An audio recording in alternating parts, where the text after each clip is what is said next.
আসসালামু আলাইকুম রহমতুল্লাহ। কৃষিতে সুখচর ইউটিউব চ্যানেলে আপনাদের সকলকে স্বাগতম। আমি অনেক খামারিকেই প্রশ্ন করছি, খামারের কোন কাজগুলো আপনার কাছে সবচেয়ে বিরক্তকর লাগে। প্রায় সবার কাছে একটাই উত্তর পেয়েছি, গোবর ফেলানো বা গোবর পরিষ্কার করা। এই বিরক্তিকর গোবরকে আমি মনে করি প্রত্যেকটি খামারের জন্য আল্লাহ তাআলার পক্ষ থেকে একটা নিয়ামত। চাইলে এর অনেকগুলো উপকারের কথাই বলা যাবে, তবে আজকের ভিডিওতে শুধু একটা উপকারের কথাই বলবো। যাদের টার্গেট থাকে বাণিজ্যিক খামার করা, তাদেরকে অবশ্যই বাণিজ্যিক ভাবে ঘাস চাষ করতেই হবে। বাণিজ্যিক ভাবে চাষকৃত ঘাসগুলো প্রায় প্রত্যেকটা জমিতে হলেও উর্বর জমিতে ঘাসের ফলন খুবই ভালো হয়। আর এই মাটির উর্বরতা ধরে রাখার জন্য জৈব সারের কোনো বিকল্প নেই। বিভিন্ন ভাবে জৈব সার তৈরি করা গেলেও গোবরের মাধ্যমে খুব সহজেই জৈব সার তৈরি করা যায়। আমরা আমাদের গরুর গোবরগুলো এখানে 4 মাসের মতো স্তূপ করে রেখেছিলাম, যার জন্য এখানে গোবরগুলো পচে জৈব সারে পরিণত হয়ে গেছে। আরেকটি কথা আপনাদেরকে বলে রাখি, এই গোবর দিয়ে বিভিন্ন ভাবে জৈব সার তৈরি করা যায়, তবে সবচেয়ে সহজ উপায় হলো এক জায়গায় স্তূপ করে রাখা এবং 4-5 মাস পর্যন্ত সেখানে স্তূপ করে রাখা। তো আমরা যে এখানে গোবরগুলো রাখছিলাম, এই গোবরগুলো যেহেতু এখন জৈব সারে পরিণত হয়ে গেছে, তাই আমরা এই গোবরগুলো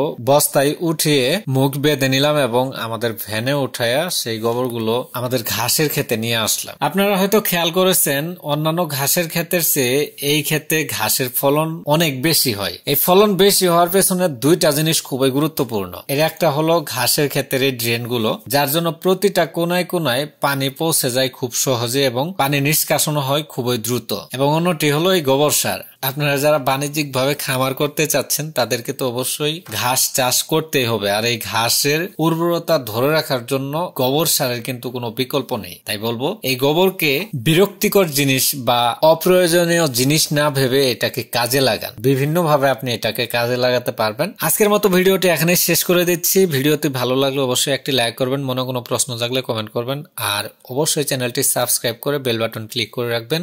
আসসালামু আলাইকুম ওয়া রাহমাতুল্লাহ।